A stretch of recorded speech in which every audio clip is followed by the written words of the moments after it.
Hi, everyone. Welcome to a Whiskey Advocate tasting. Today it's bourbon time, and I'm really lucky to share this with you. We've got two great brands, Old Tub, Old Overholt, Beam Suntory, bringing out the big guns. My name is Keith Goldston. Sit back, get ready to enjoy. We've got some great stuff for you. I'm very lucky to be joined today by Travis Hinkle. Travis, welcome to bourbon time. Thanks, Keith. Really thrilled to be here. Yeah, I mean, did we not know? I mean, what a nice surprise that it is bourbon time. I mean, you and I are both pretty big fans of enjoying the brown spirit whenever we can, even though wine is work. I personally kind of feel whiskey and bourbon is that wonderful kind of reprieve, and it makes wine better. What's your thoughts on bourbon, whiskey, and what's your bourbon time? I'm a huge bourbon fan and really just an American whiskey fan in general. And I like whiskey in a lot of different contexts. I'm a big believer in just sitting down on the porch on a hot day, little half glass of crushed ice, pour some high proof bourbon or rye whiskey on it, and just sipping and enjoying it that way. I love cocktails. So for me, bourbon does wonderfully, and a lot of classic American cocktails like your, of course, old fashioned, your Manhattan, your Sazerac, and then messing around with sort of new inventions as well. Bourbon always has a place on my bar, and I'm super happy to talk about it today. Yeah, and that was really interesting because just hearing you say rye whiskey, bourbon, is there a difference? I mean, what is this like mash bill that we talk about? Like, why is this significant, and why should we care? Yeah, totally. So there's a lot of confusion, but the difference is really pretty simple, right? When we're talking bourbon whiskey, we're talking about a whiskey that's being made predominantly from corn, minimum 51% corn, and then sometimes supplemented by other grains like smaller bits of rye, barley, wheat, grains like that. When we're talking rye whiskey, we're talking about a similar style of whiskey just made from minimum 51% rye. But those differences in what we call the mash bill, or the proportion of the grains being used to make this distilled spirit, really have a big impact on the final character of the whiskey. Yeah, and it's crazy, and I love that this beverage has kind of became distinctly American, and just kind of origin of it in the U.S. is just such the immigrant kind of United States of America story, where we have settlers in Pennsylvania, Maryland, New York, Jersey, and barley, which was the grain of choice, doesn't grow well. And then rye happens to grow great that some German immigrants had brought over, and they were used to making schnapps and stuff like that. And then you had these Irish, Scottish settlers that knew how to make Irish and Scottish whiskeys, and this kind of fusion of working together is such a cool thing. And then the thought of using barrels and this lots of American oak that was available, charring it, just how the flavor profile was similar, but such a dramatic quantum leap from what we were used from Scotland or, Ireland in that matter. Yeah, and that talk about oak is really, really important. And for me, that's what really distinguishes American styles of whiskeys from more European examples of whiskeys is all rye whiskeys, all bourbon whiskey, they're going to be aged in charred, brand new American oak barrels. And that charred oak barrel is really what's giving a lot of the character and distinctive kind of profile to American whiskeys. Those are notes of vanilla, kind of toast and baking spice and caramel that really show through in American whiskeys much more than they would in, say, a Scotch whiskey or an Irish whiskey or those classic European examples. Yeah. And then also, too, I find like the story gets almost even more the immigrant kind of U.S. story in the fact that there is taxation, rebellion, then to hell with you. Let's go over the hills to the western frontiers, which happens to be Kentucky, Tennessee, and let's start trying to plant rye. It doesn't do as well there, but corn does great. So then it makes sense to kind of switch the mash bill to mostly corn. And then you go from that kind of grassy, spicy rye flavor to now kind of the sweet corn with the sweet vanilla oak. And it just launches a style that eventually takes over a lot of the world. And thankfully, we still have with us. Yeah, absolutely. And, talk about the difference between rye and corn and wheat and all of these other grains. I like to think analogously to how those sort of grains end up when you're baking, right? You think of a good slice of rye bread, it has this sort of rustic, earthy, spicy, like you said, grassy character. Compare that with a slice of corn bread, right? Which has a sweeter profile, which has almost a texture and a kind of chew to it that's a little distinct from rye whiskeys. And for me, by thinking about it that way, you can really start to pick up some of the nuanced differences between a bourbon style of American whiskey and a rye style. Yeah, and then kind of when I'm looking at whiskey and drinking them or shopping them, that mash bill is absolutely paramount in kind of the overall flavor profile of the spirit. But the other thing that I don't think we talk enough about is the actual proof.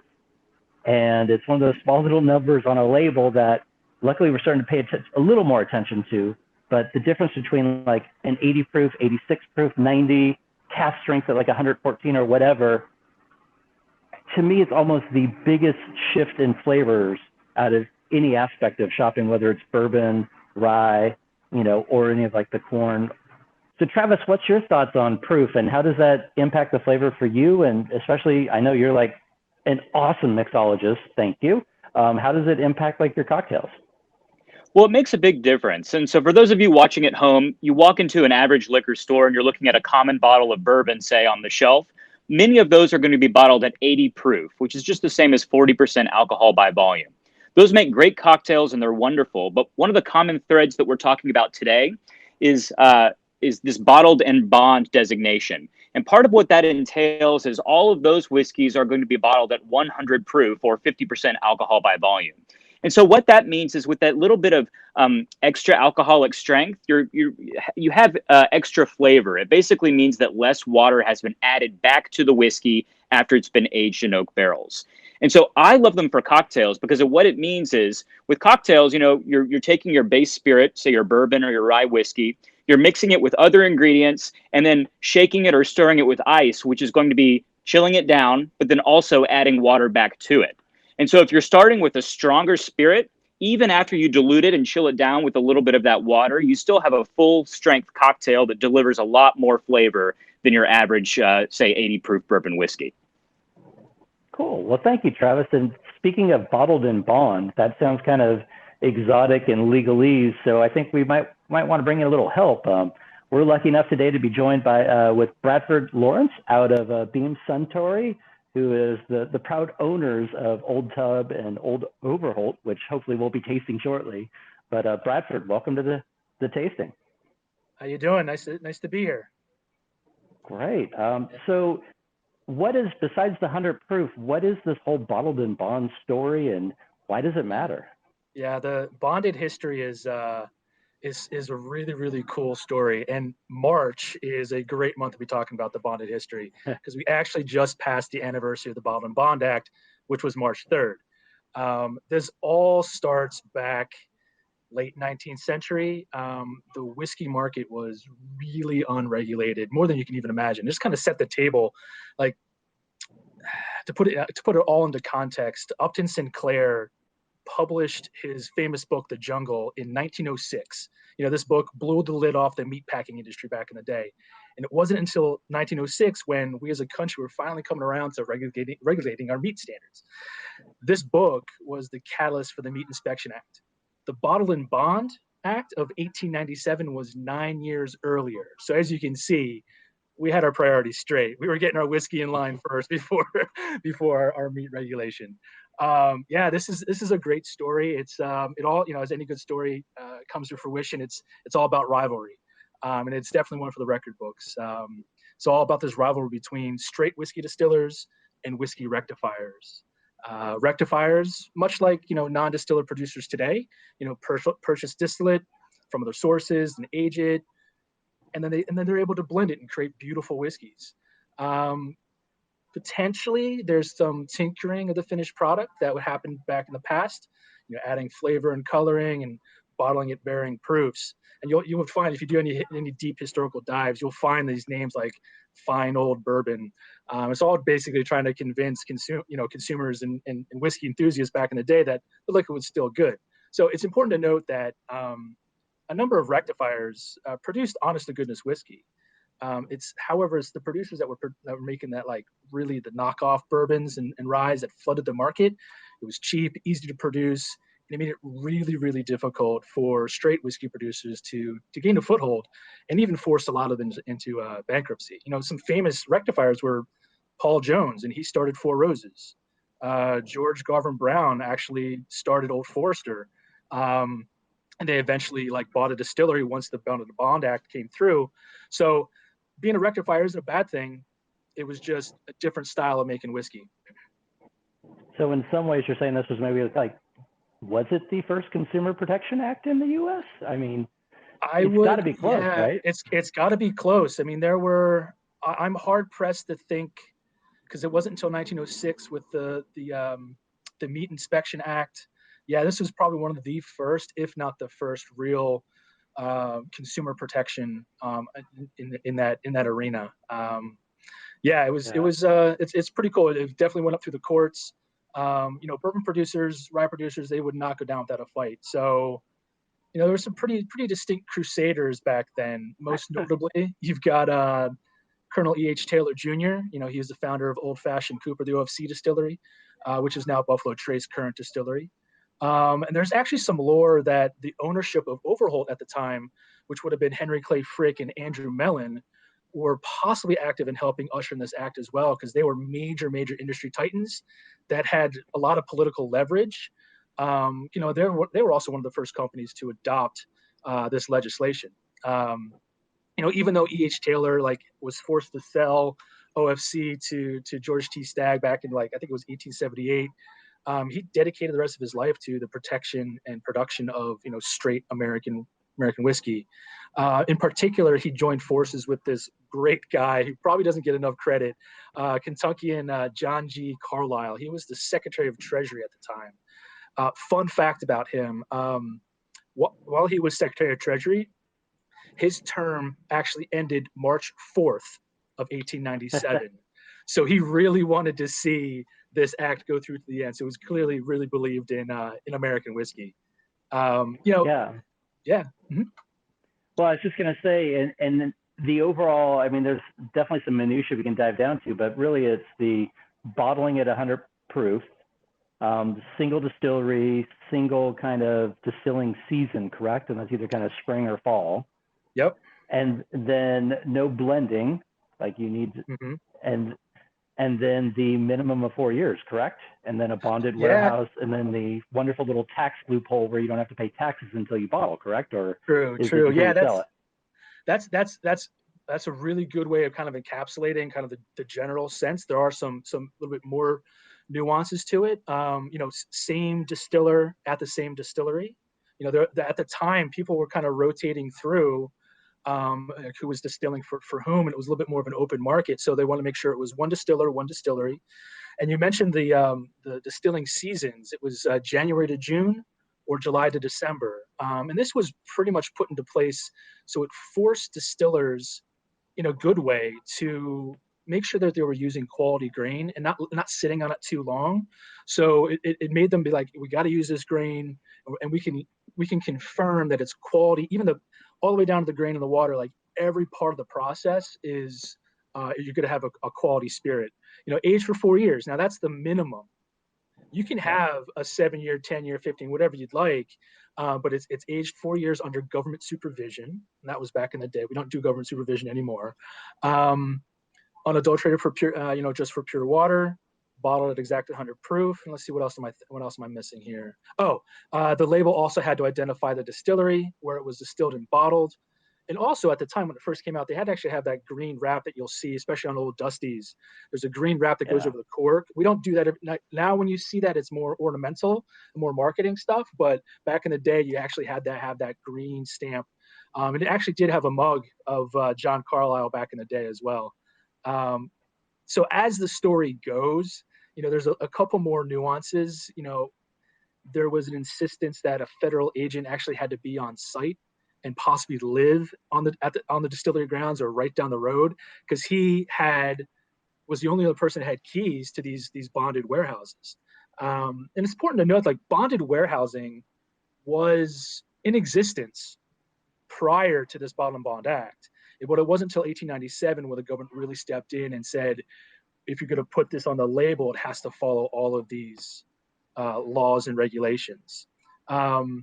A side note, you can actually transport bonded liquid to a different bonded bottling plant and still maintain the designation. You actually see that on our OVERHOLT bonded neck label, this guy right here, you can actually see that you'll see two DSPs.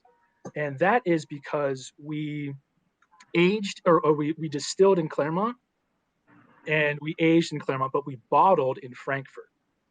So we have to be really tight on like where it was distilled, where it was bottled. Now, for a company like ours, where we have multiple distilling sites, Clermont, Boston, we've got the OGD Frankfurt site where we do most of our bottling.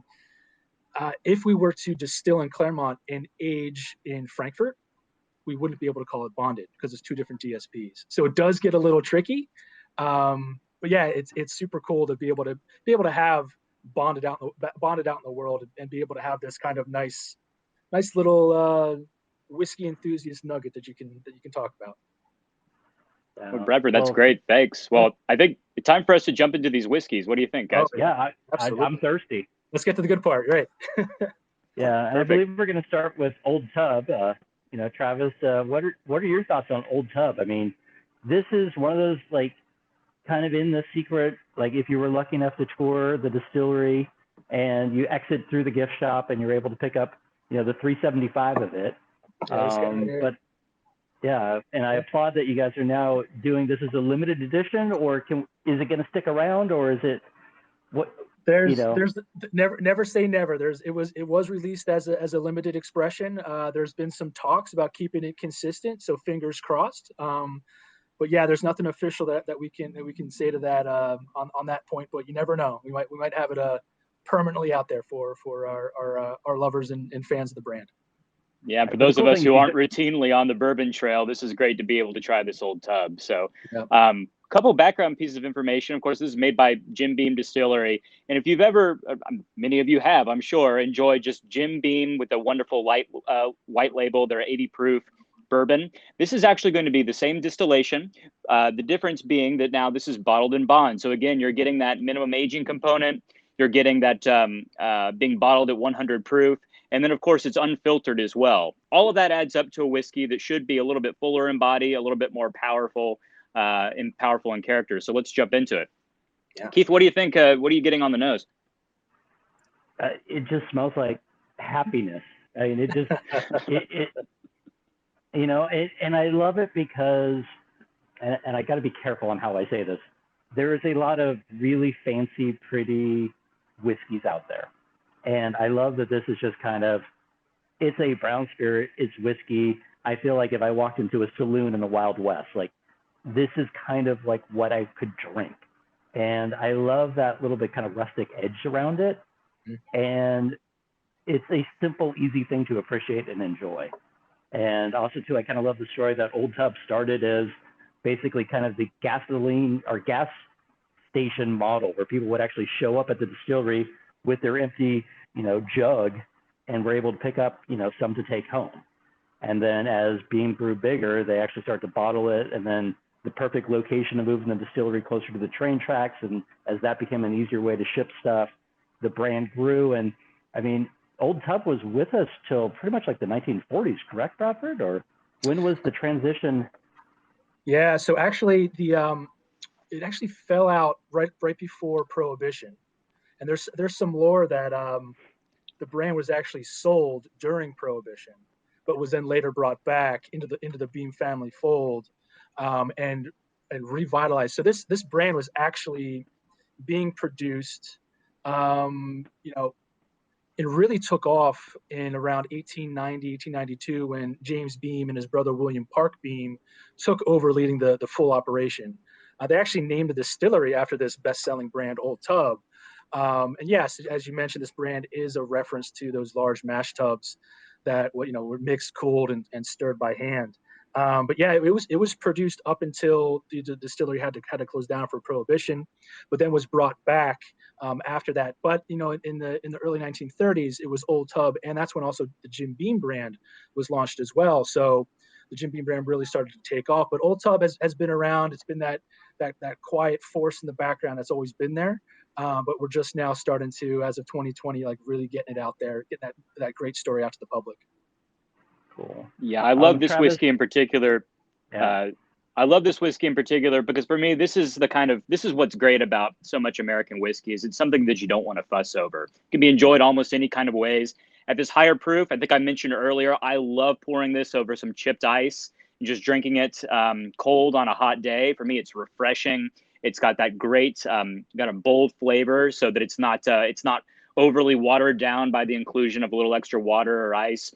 But again, it plays great in cocktails. And for me, this is the perfect product for a classic old-fashioned cocktail. Get a little bit of brown sugar, some good bitters, just a little squeeze of an orange peel, stir it with ice, and you've got the perfect summer cocktail. Yeah, definitely. Yeah, this is a one of a kind of liquid. Do you want to give it a taste and see what we get on the palate? Yeah.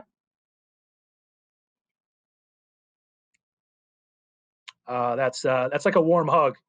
That's one of my favorites. That's good. Yeah, but it's like that warm hug from like your uncle.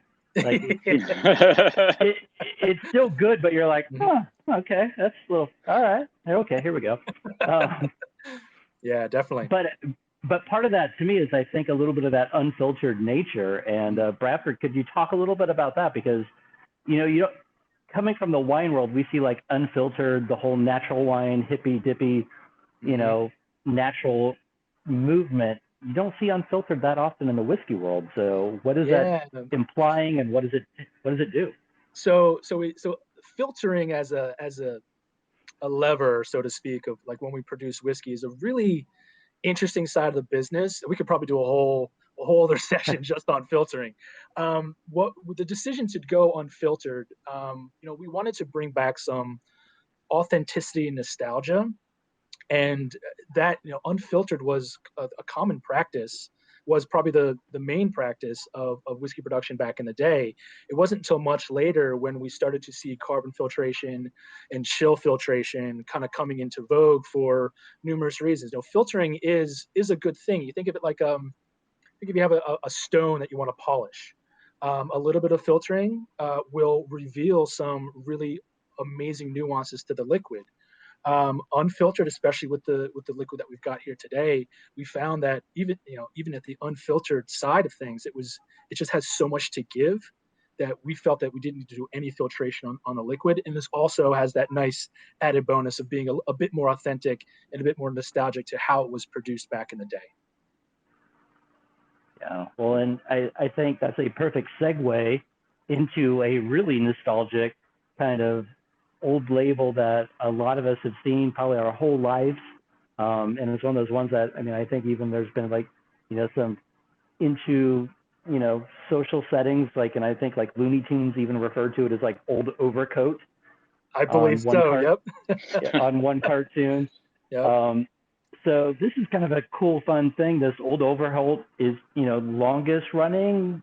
What's the fill us in here? Sure. So Overholt's a super cool brand, and it's part of the Beam Suntory family, as part of our legacy brands. And we're just super lucky to have a brand like this in our stable to be able to talk about. It's got a really, as you mentioned, it's got a really special heavyweight title belt. It is the longest continually maintained and produced whiskey brand in U.S. history, bar none. Hasn't missed a beat since 1810. So that's what now, 211 years now, if my math is right. And just like Beam and Bourbon, this iconic rye brand is able to be a cornerstone for the American whiskey canon in American rye. It's really interesting though that both families came to America and actually landed in the Philadelphia area in and around 1710. And there's some lore that the families could have been on the same boat called the Mary Hope, coming over from Germany. So if there was ever an American whiskey genesis story, it probably revolves around the Mary Hope ship. Overholt was started by a family with a long distilling heritage, spearheaded by a single guy, and that's Abe. He's the grumpy guy who takes his rye very seriously on the label. Maintained, expanded by family, and it grew into this amazing whiskey juggernaut through some pretty unique ownership under major figures in history. And then eventually landing under the expertise and stewardship of Beam Suntory back in the late 1980s when we acquired National Distillers. Ultimately, this brand really set the course and set the bar for American rye. Really integrated with U.S. history and the growth of American entrepreneurship. Very resilient, super gritty. It's got a great story of stubborn immigrants and pioneers. I always like to say, like this story is as patriotic as apple pie and as American as the steel industry. You've got these renegade businessmen, from Abraham Overholt, who was a Mennonite and founder, to his grandson and steel magnate Henry Clay Frick, to his business partner Andrew Mellon of Mellon Bank, to the industrialists of Seton Porter, to making it through Prohibition. Like it is a story that keeps going and going, and we're just super stoked to be able to talk about it. Yeah. Well, I just so many questions popping in my head because there's just so many little cool little nuggets on the way. And I mean, I guess first off, like speaking of old Abe, and I got my bow tie on in respect. Yep. I'm curious, like, is the scowl because he's been trapped on that label for like almost 200 years, or did he not did he get kicked out of the the balcony suite at the Muppets? Like, was he the third old grumpy dude? Yeah, that should have been in there. That's a really interesting question, and we have the luxury of an embarrassment of riches of all these historical stuff connected to the brand, and it's all true stories, right? So there's some I've been digging through some historical references, and there's some talk written down from back in the day that he actually suffered pretty significantly from rheumatoid arthritis. And there's an old photo from 1865 that shows him actually kind of like gripping his fist really tightly, and his frown was probably in connection to some pain, actually. But he was also a Mennonite. Pretty stoic people, very firm in very resolute in their convictions. But yeah, he's got this. He was very benevolent. He was very well respected in the community. He was a genuinely nice guy, by all records. It was just like he's got this frown that was captured in a photograph from 1865, made its way onto the label in 1888, and it's been there ever since. Although in the 70s and 80s, you did start to see that frown start to come up a little bit into a little bit of a smirk. But with our revitalization in the last year or so, we're going to go back to the original Abe, right? And bring back that iconic portrait and his frown. Yeah. Another point to me that was really fascinating in the story was going to his grandson, Henry Frick, and how they were able to survive Prohibition. And that was, if you could touch on that, I think it's kind of a cool little. Yeah. So Henry Clay Frick was he actually learned a lot of his business skills under Abraham's tutelage, and he went off to college and came back and actually worked for Abraham at the store for many years, and then got distilling experience in business management from Abe, and then actually in March of 1881, actually he acquired the whole enterprise for $1 from the family, and after that, he brought on his business partner, Andrew Mellon, to diversify risk. There was also this kind of interesting character by the name of Charles Mock. We don't know a lot about Charles Mock, but there's three gentlemen who were leading the Overholt enterprise at that time. It was Charles Mock's decision actually to put on Abe's portrait to honor the founder on the label. And it was because of Andrew Mellon's connections as Secretary of Treasury under Warren Harding in 1920. He was actually able to negotiate and leverage. This guy had a tremendous amount of power. He had his fingers and hands in pretty much in a lot of business, and he basically was able to say, like, I want my company and my whiskey to be able to be bottled and sold during Prohibition. Give me a medicinal license, and it was because of Andrew Mellon that they were able to do that. Yeah, well, and the fun little thing I found yesterday, kind of diving into the story, is maybe it's more well known, but that Andrew Mellon was the model for the Monopoly piece of the top hat and the white mustache. That's new. That's news to me. Yeah, but he was a pretty powerful figure.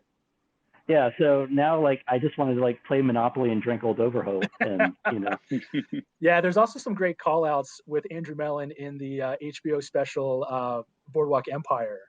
They actually bring up the Overholt distillery at the Bradford Distillery in southwestern PA. It's a nice organic call out to the brand, and Andrew Mellon is speaking about the brand in the episodes. It's pretty cool. Well, very cool. Travis, shall we dive into this and taste? What do you pick up on the nose? Yeah, let's get into it. So again, we have the benefit of tasting and smelling these side by side, but right away, that difference just between the two styles of whiskey is really apparent. This rye is showing a lot more spicy, grassy characteristics. I almost get this sort of, again, seeded rye kind of a lift to the nose with all those notes of vanilla, of baking spices, of caramel, those sort of signature notes of American oak. And this one, especially too, for me, rye is always really flamboyant on the nose too, where bourbon can sometimes be a little bit quieter and have more base notes. Rye whiskeys always have these really wonderful top notes that just leap out of the glass and have a lot more personality for me aromatically. Can I steal that? I love the word flamboyant when it's attached to whiskey. So that's a great way to outline it. It's all yours. Happy to share.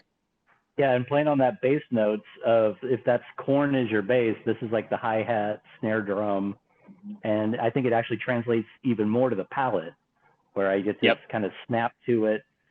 And what's really interesting is the mouthfeel is completely different than the old tub. And the old tub just seems more heavier, oilier, viscous, where this is just a little bit more sharp, focused, spicy, which is kind of a and there's almost this great texture that runs right down the center of your tongue that's different from the bourbon. That's a little I don't know, like you said, a little fuller, a little bit more oily. Talking about cocktails really quick, I mean, we mentioned the old fashioned with the old tub, and that's a great way to go. For me, the oldest recipes of old fashioned cocktails were commonly made with rye whiskey, because at that point rye was just more common in the United States. But then also for me now, I love a good Sazerac cocktail. And so Sazerac cocktail is just rinsing your rocks glass with a little bit of absinthe or herb saint, that very anisey kind of spirit. And then pouring in just a little bit of your rye whiskey with some Peychaud bitters, a little lemon peel, and enjoying it chilled down like that. And for me, it's one of those classic, especially New Orleans Southern cocktails that is just so wonderful with rye whiskey. You're like, I have like two great whiskeys in front of me, and you're actually making me thirsty. So thank you.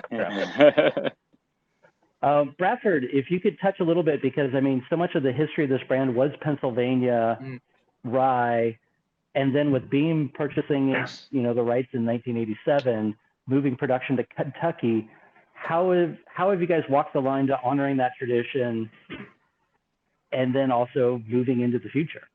Yeah, so that's a great question. We're lucky enough to actually be part of a really unique evolution of American rye story, because we never missed a beat, because we never went defunct.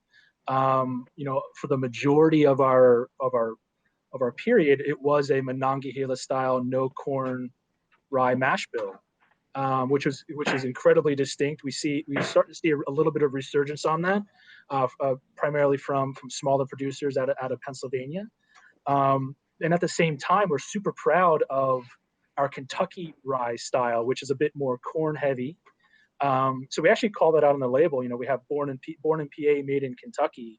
And so we're actually able to embrace both of these styles. So we can talk about our heritage and our lineage in that Monongahela style, but we also have a very strong heritage and lineage in that Kentucky style as well.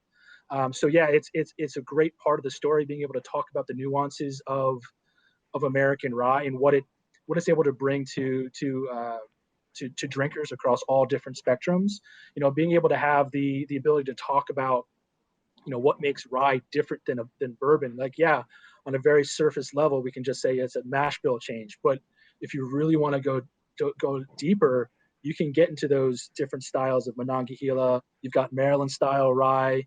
You've even got, like, I think there's Empire rye is becoming a new thing coming out of New York. So we've got this energy about these different styles of rye starting to percolate. So being part of that conversation is super important to us.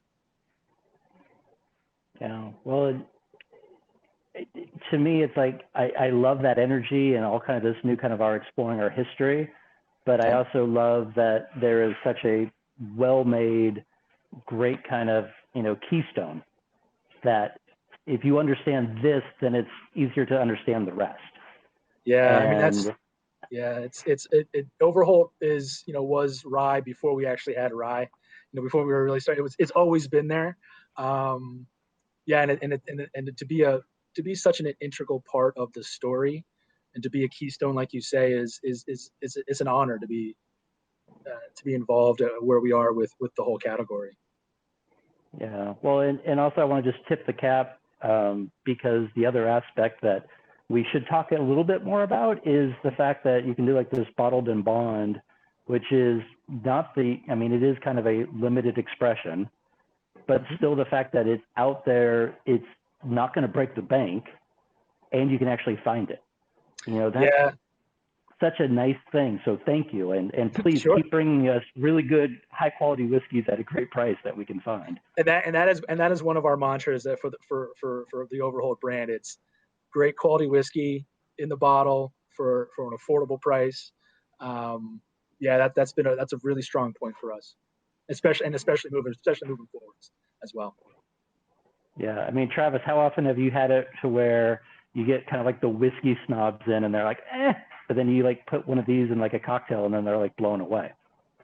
Oh, happens all the time. And I will say, like, that's one of the things that I love so much about American whiskeys is I'm an equal opportunity whiskey drinker. I love great Scotch, love great, European whiskeys. But the great thing about American bourbon, American rye whiskeys, it's really an everyday luxury. And so for me, like having it as a daily part of life almost, or, for my weekly cocktail night or whatever, is just something that is affordable and that is always delicious and really just distinctive in style. And so I think it's a part of every whiskey lover's bar, even those of us who do like to shell out for those really expensive single malts. Yeah. Well, I think on that note, we should probably cheers and go mix ourselves some cocktails and take this bourbon time to the next level. So yeah, it's happy hour somewhere. Yeah, exactly. Bradford, thank you for joining us. Travis, always a treat to taste with you. Cheers, everyone. Yeah, thanks. Cheers, everyone. Great. Thank you.